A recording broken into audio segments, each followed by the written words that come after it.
Jakin behar da pixka bat zergatik gertatzen da nahastea guzti hau. Osea, zelan da hasten da, lehenengo Bigarren Gerra Mundua aurretik gaude, ja hasi ziren kolonizatzen. Hor esaten dute dakatela la tierra prometida. Beraiek esaten dute los elegidos de Dios, o sea, el pueblo de Dios. Diferentzia bat egin behar du, judioak da sionistak. Hori oso garrantzitsua da, ze judioak Palestinan alde daude. Osea, irteten dira manifestazioetara, esaten dute hori Palestina lurra da. Osea, bere judio bere liburuan esaten dute beraiek ez daukatela lurra. Hola, ordu. Zer gertatu zen Palestinan? Akogitu egin zituzten, ondo, baina talde horretan sionistak zeuden. Sionismoa ja bazegoen. Esaten dute beste jendea direla animalak forma humanarekin, da, bere dakatela, el derecho de que seamos sus esclavos. Ikusten dugu lurrak lapurtu egin dituztela, berez, banatu egin zuten lurra, ez? Hori Palestina zen, da Palestinoak gelditu ziren, bosteko eguna txikiagoa.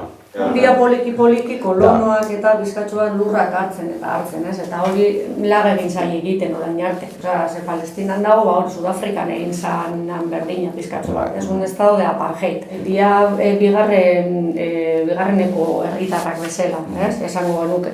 Ez checkpoint pilo bat, gero hori atxiloketak, edonun.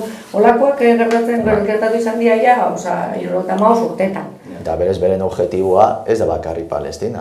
Nahi dute Libano, Siria, Iran, berez misila botatzen ari dira.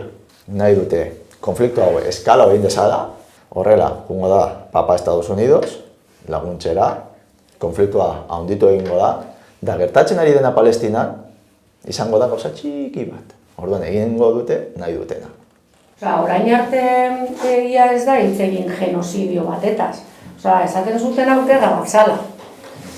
Gerra batetan daude bi ejerzito, bata bestearen kontra. Hemen, Hamas dago, baina Hamasek daukan botere armamentistikoa Israelekin konparatuta, ez dakaz ikusi. Eta gainera, gudate batetan, hori lehen komentatu detena, saiatzen dira behintzat, poblazio zibila evakuatzen, eta da azkenean bi ejerzito bata bestearen kontra, eta doaz lurra hartzen, ez? Baina kasu honetan jundira, poblazio zibilaren kontra, eta pertsonak eta poblazio zibila hiltzera. Beraiek esaten dute danak dira zela Hamasekuak.